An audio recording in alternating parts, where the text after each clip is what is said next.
Acompáñenos de lunes a viernes en Contrastando Ideas Noticias con el doctor Julio Jiménez, con una batería de especialistas en materia fiscal, política,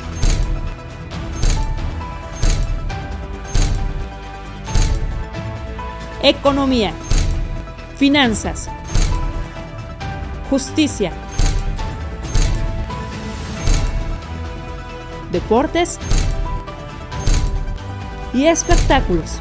Acompáñenos a las 22 horas, tiempo del centro. Amigos, gracias por acompañarnos en esta mesa semanal de análisis político electoral. Una mesa en donde la voz autorizada de un experto en temas jurídico-electorales nos comparte su análisis, nos comparte su opinión. Sus conclusiones siempre son de gran valor. Y sí, estoy hablando precisamente del doctor Marco Antonio Baños, exconsejero del Instituto Nacional Electoral. ¿Cómo estás, Marco? Muy buenos días. Gracias por acompañarnos. Julio, te saludo con mucho afecto y por supuesto a todo tu auditorio. Gracias. Marco, estamos prácticamente en la antesala del inicio formal ya de la campaña en este proceso electoral del Estado de México. ¿Cómo visualizas, cómo interpretas estos últimos, no sé si llamarles arrebatos, no sé, manifestaciones de molestia de algunos liderazgos, el PRD concretamente, Marco? Mira, pues es muy preocupante que se esté dando así porque recordemos que esta coalición estuvo muy jaloneada para poderse integrar. Primero fue a nivel nacional la disputa entre las dirigencias nacionales por el tema de la iniciativa de reforma constitucional que ha permitido que el ejército continúe en las calles, presentada por el PRI cuando originalmente el PRI había dicho que no, y que eso generó una tremenda molestia de la dirigencia del PAN y también del PRD. De hecho, la coalición se rompió a nivel nacional o entró en una etapa de suspensión a nivel nacional y lograron hacer una coalición para la candidatura del Estado de México y para Coahuila, pero lo hicieron a partir de las negociaciones de las dirigencias estatales. Claro. Lo ocurrido el día de ayer, pues te habla de que las facciones internas de los partidos políticos, los grupos y sobre todo estas dirigencias estatales no traen ya coincidencia con las estrategias de acción política de las dirigencias nacionales. Hay una situación muy preocupante porque pues el PRD está completamente fracturado. Una parte es el grupo de la dirigencia nacional con los llamados chuchos, otra muy distinta es lo que está pasando en cada una de las entidades federativas. Y una cosa muy rara que es este intento de candidatura presidencial de Silvano Aureoles, que como todo mundo sabe fue gobernador de Michoacán, y pues que tiene ahí una serie de situaciones que tendría que aclarar. Sí, se ha quedado en una anécdota periodística hasta el momento el tema de aquel rancho que recientemente le encontraron, pero bueno, vamos a ver qué sucede con ese tipo de cuestiones. Ojalá que se aclare por el bien del PRD y por supuesto de la propia coalición, pero son temas que están en una tremenda discusión y lo acontecido que ya era como una crónica de algo anunciado, lo de Miguel Osorio en la coordinación del grupo de los senadores en el Senado, y que pues también ha generado una enorme ya disputa entre él y el dirigente nacional que está terminando por su separación y ahora el arribo de Manuel Añorbe a la coordinación del grupo parlamentario del PRI. Es un tema que habla de cómo los partidos políticos se están paulatinamente desmembrando. En el caso concreto de la coalición del Estado de México, si esto tuviera posibilidades, porque pues, las coaliciones se aprobaron en los primeros días de enero. Es más, fue el primer acto trascendente aprobado por el Instituto Electoral del Estado de México después de que se instaló formalmente para el arranque del proceso. Pero yo estoy convencido de que la única posibilidad que tendría, y eso con un trabajo muy aplicado de parte de la coalición por la candidatura de Alejandra del Moral, la única posibilidad de que esa candidatura gane sería por la vía de la coalición. Si la coalición se lastima, si la coalición se separa, se desintegra y solo queda en la parte formal, pero por la vía de los hechos, las dirigencias estatales y los grupos estatales apoyan el trabajo de Morena, pues entonces el país habrá de concentrarse políticamente antes de la sucesión presidencial en una sola figura, que sería la de Andrés Manuel López Obrador, que como hemos visto, pues está completamente convencido de que debe continuar él y su proyecto al frente del país. Pareciera que después del discurso del domingo pasado, del sábado pasado, con la conmemoración del 18 de marzo, la expropiación petrolera, pues en el discurso pareciera que la persona que ya de manera definitiva será la candidata de Morena es Claudia Sheinbaum. Se ve un poco complicado ya lo de Marcelo Ebrard, que pareciera ser como la segunda ficha de Morena en el discurso de López Obrador. Pero López Obrador le está apostando con todo al Estado de México y supongo que esto tiene que ver un poco con eso. Vamos a ver el nivel de operación política que trae. Se han filtrado mucho en las columnas políticas reuniones muy cercanas y muy frecuentes entre Horacio Duarte y el presidente de la República con otros liderazgos mexiquenses. Entonces supongo que el tema central es ese, el tema central es el Estado de México y algo está ocurriendo porque fue muy extraño, Julio, habrá que aclararlo también con suficiencia, lo de Juan Cepeda, que como todo mundo sabe había sido en otro momento el candidato, hace 6 años justamente el candidato del Partido de la Revolución Democrática al gobierno del Estado de México. Esta vez se perfilaba como el candidato del MC, pero al final de cuentas, de una manera muy extraña, se anunció que no habría candidatura del MC por razones de que Juan Cepeda pues, y el propio Dante Delgado advertían que había un acuerdo para que ganara Morena, que al parecer ya se había entregado el Estado de México, como que si esto fuera así por arte de magia, pues aquí está mi bolsa y te la entrego.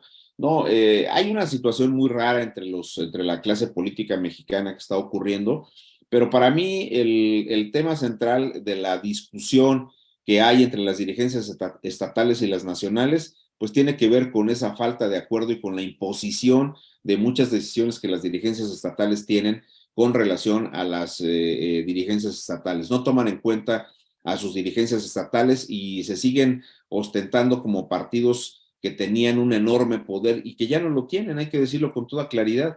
La representación que tiene el PRI ha menguado de una manera impresionante y el PRD pues ha dejado de tener acceso a las prerrogativas locales, pues justamente porque no ha logrado el 3% de la votación, por lo menos en unas 10 entidades federativas, deben ser 10 u 11 entidades federativas donde no tienen acceso porque no han logrado el 3%. Entonces, claro, tú imagínate, si esta coalición no logra un triunfo electoral, pues las posibilidades y la viabilidad del PRI rumbo al 2024 disminuyen sensiblemente y la única fuerza política que nos quedará será con posibilidades, pues sería el PAN.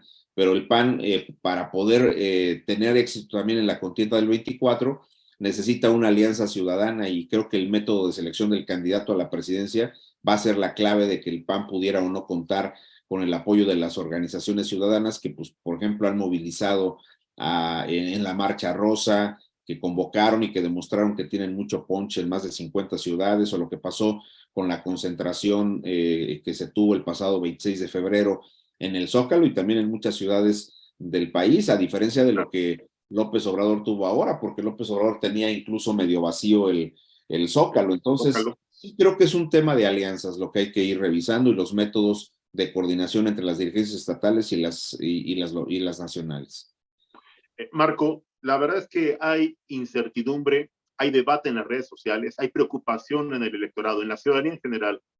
Hay una percepción no sé si de acuerdos inconfesables o de una total y absoluta desorganización en las alianzas, concretamente en va por el Estado de México. Yo te preguntaría de manera muy clara, si esta alianza va por México, PRI, PAN, PRD, hipotéticamente perdiera el Estado de México, ¿tú crees que en el 2024 prácticamente se dé la continuidad con Morena? Mira, yo tengo la impresión de que el trabajo electoral que ha hecho Morena, que ha sido absolutamente fuera de la ley, violando las restricciones constitucionales que tienen los servidores públicos, empezando por López Obrador, los gobernadores, los diputados, los senadores, los presidentes municipales, han generado finalmente un posicionamiento muy importante de Claudia Sheinbaum, de Marcelo y de Adán Augusto, más de los primeros dos, pero es un hecho Digo, concreto Marcelo que... presentó el fin de semana su libro y anda haciendo un recorrido en medios de comunicación, como destapándose formalmente como candidato. ¿Tú qué opinas? Sí, mira, Marcelo Ebrard está jugando sus cartas, sabe que le queda ya muy poquito tiempo porque pues ya está el anuncio formal, pasando las elecciones del Estado de México, agosto o septiembre de este año, se va a hacer Ya la no. encuesta y se va a hacer la encuesta porque quieren hacer lo mismo que hicieron con Delfina, o sea, tienen un Así es. método muy armado, dejan varios meses ya perfilada la candidatura, por supuesto que vas a ver si gana Claudia o gana Marcelo, pues tú los vas a ver separados ya de su encargo en el gabinete y concentrados totalmente en la campaña y el presidente lo mismo. Y esto les va a dar 4 o 5 meses de anticipo frente al resto de los contendientes, que Ahí está. apenas estarán en algún método interno para poder ver quién es el que se va a perfilar por la coalición o por una alianza entre el PRI y perdóname, entre el PAN y las organizaciones ciudadanas. Entonces, les llevan demasiada ventaja. Yo creo que la antesala del Estado de México, es que la antesala de México significa una cosa muy importante, tanto Coahuila como el Estado de México. Es el Claro. cierre de un ciclo de las asociaciones gubernamentales en los estados de la República previo a la elección presidencial. No hay ninguna otra elección de gobernador después de la de Edomex y la de Coahuila. Y eso ya es la antesala. Edomex lo sabemos, pues es la entidad electoralmente más grande que tiene el país. Y por Claro. supuesto que Morena lleva ventaja, o sea, no hay manera, o sea, trae alrededor de 20 puntos en promedio por encima de cualesquiera otra de las candidaturas. Y luego las candidaturas más relevantes de los partidos, por ejemplo, la de Xochitl, que me parece que se ha venido consolidando, pues yo la veo más enfocada y más convencida de que su trabajo es la Ciudad de México y no la candidatura presidencial. Y por el lado del PAN, pues yo no veo que algún aspirante ya se vaya perfilando en definitiva. Las organizaciones ciudadanas de Unidos y Poder Ciudadano y otras que están por ahí en este Niños de trabajo, hoyo. están postulando a Gustavo de Hoyos, pero es un hecho concreto que todavía no está debidamente consolidada una candidatura a través de un proyecto que realmente signifique. También Claro. veo que la propuesta de Dante Delgado con México Colectivo, pues no está en el centro de la discusión en este momento. Entonces, sí traemos un déficit tremendo frente a una candidatura ya definida de Morena, que pues no hay más que tres. De esos tres va a salir, ¿no? Con una ya con mucha ventaja y obviamente si tú les entregas el Estado de México, porque es lo que pareciera que está ocurriendo, entonces ya es muy complicado que con independencia de que si tú sumas los votos ya de manera individual, pues la distancia entre la coalición, los votos alcanzados por la coalición y de Va por México y la coalición de Morena, pues pareciera que no está tan lejos en términos de los resultados del 21, pero yo creo que uno de los errores centrales que han cometido las dirigencias del PRI y del PAN y del PRD, pues ha sido referir sistermáticamente que los resultados del 21 son sintomáticos de una posibilidad de triunfo, pues sería Claro. siempre y cuando ellos tuvieran perdón, un método de elección de la candidatura presidencial ya definido, como no ocurre en este momento. Es decir, no hay, después del 21, a pesar de que sacaron una cantidad importante de votos en las elecciones de diputados y lo que ha pasado con los ayuntamientos y todo ese tipo de cosas que tienen, digamos, una distancia no muy grande respecto de Morena en términos de votos, insisto, no es un hecho concreto de que haya estado acompasada esos resultados electorales, hayan estado acompasados con una estrategia que vaya posicionando alguna candidatura. Eso no es así. Ni siquiera hay un método todavía definido para poder obtener una determinada candidatura. Y yo creo que ese es Claro. el déficit central que tiene hoy día esta coalición.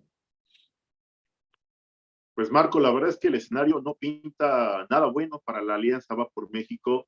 La verdad es que los arrebatos de los liderazgos, la desorganización, los conflictos internos entre las dirigencias nacionales, sus representantes y sus liderazgos en el Congreso de la Unión están dando una señal muy negativa hacia la ciudadanía, hacia el electorado, y la verdad es que estamos preocupados los mexicanos que sin filias ni fobias políticas, ni mucho menos ideológicas, nos preocupa el futuro de México, nos preocupa y nos ocupa el futuro de nuestras familias. ¿Tú visualizas a un Ricardo Monreal despegándose, cortándose el cordón umbilical de Morena, buscando una posible candidatura, una opción ante pues ya el cantado, ya más que sonado nombramiento de Claudia Sheinbaum? ¿Tú ves a un Ricardo Monreal que esté adhiriéndose a esta gran coalición ciudadana para buscar la candidatura por alguna de estas alianzas? ¿Tú lo visualizas? No, yo no lo veo así, lo veo quizá disputando la candidatura de la jefatura de gobierno, pues donde también tiene una broncota, porque si resulta Claudia, pues Harfuch pareciera ser el que se va perfilando en esa posibilidad, salvo que algunos rumores de columnas de hace algunos meses se vuelvan realidad, que no se ve, ¿verdad? Por cierto, donde López Obrador pareciera que estaba perfilando a la secretaria del Trabajo, ¿no? Quiere tener bueno, en aquellas columnas se decía, ¿no? La quería tener como candidata, como quiere tener a su hermana hoy día en la presidencia del INE. Entonces, tienes tú un mosaico donde al parecer las candidaturas de Morena y los triunfos de Morena en buena medida se definen a partir de esta estrategia desde el arranque del sexenio de te mueves y aquí tengo un expediente. Ve tú a saber qué suceda con el caso Monreal, porque han sido tantos los momentos en los cuales él debió de haber abandonado Morena, y donde además, por ejemplo, con el Plan B, tuvo una gran oportunidad histórica de consagrarse como una opción realmente de la oposición, pero al final de cuentas decidió no hacerlo. Yo creo que hay un esquema de mediciones políticas que están ahí de parte de Monreal y obviamente del propio presidente de la República, pero ve tú a saber qué haya pasado cuando el Plan B, donde de alguna manera lo dijimos contigo en alguna de las entrevistas que tuvimos, y yo te decía, yo creo que Monreal se va a salir por la tangente, va a votar él solito el Plan B en contra, ¿verdad? Pero Morena va a apoyar, los senadores de Morena van a apoyar el Plan B, y así ocurrió. Entonces, ¿qué pasaría después? No sabemos, pero pues hasta lo metieron a la lista de los presidenciables. Acuérdate de aquella ilegal carta, por cierto, que mandaron desde las oficinas de Adán Augusto López, el secretario de Gobernación, reunieron a todos los gobernadores y ahí Mario Delgado les entregó una carta, ¿no? Usando las instalaciones de la Secretaría de Gobernación, pues que está prohibido por el 134, son recursos públicos. Pero bueno, ya lo hicieron, y yo creo que Monreal debe traer algunos arreglos ya con su propio partido y con el presidente de la República, y no lo veo despegando como una opción hacia la oposición, y no lo veo tampoco particularmente metido en el MC. Yo creo que el MC está pensando en una cuestión distinta, que la encuesta la pierda Marcelo y sea él su candidato. Me parece que ese es un tema, porque además Marcelo Ebrard pues es ahora o nunca. Eso también hay que tomarlo en cuenta. O sea, Marcelo Ebrard, que la verdad de las cosas es un administrador eficiente, lo ha demostrado en otro momento, cuando fue jefe de gobierno en la Ciudad de México, y yo diría que es la voz más sensata que tiene el morenismo hoy día en la Cuarta Transformación. Nomás imagínate con todos los dislates de López Obrador en la política internacional, ¿no? Es donde está el respeto al derecho ajeno y a la autodeterminación de los pueblos. Así que no le ha tocado nada fácil al canciller ir lidiando con estas cosas, pero yo no veo a a Ricardo Monreal separado de Morena, vuelvo a insistir, por alguna estrategia del tema expedientes o por alguna situación que tenga que ver con ya una decisión personal de irse al MC o de irse a la coalición de Va por México. Pues ahí está la reflexión, amable auditorio, ahí está la conclusión, pues siempre interesante, reitero, de una voz autorizada, de un experto en temas políticos y electorales, el doctor Marco Antonio Baños. Marco, compártenos tus redes sociales, te podemos seguir en El Financiero, ¿es correcto?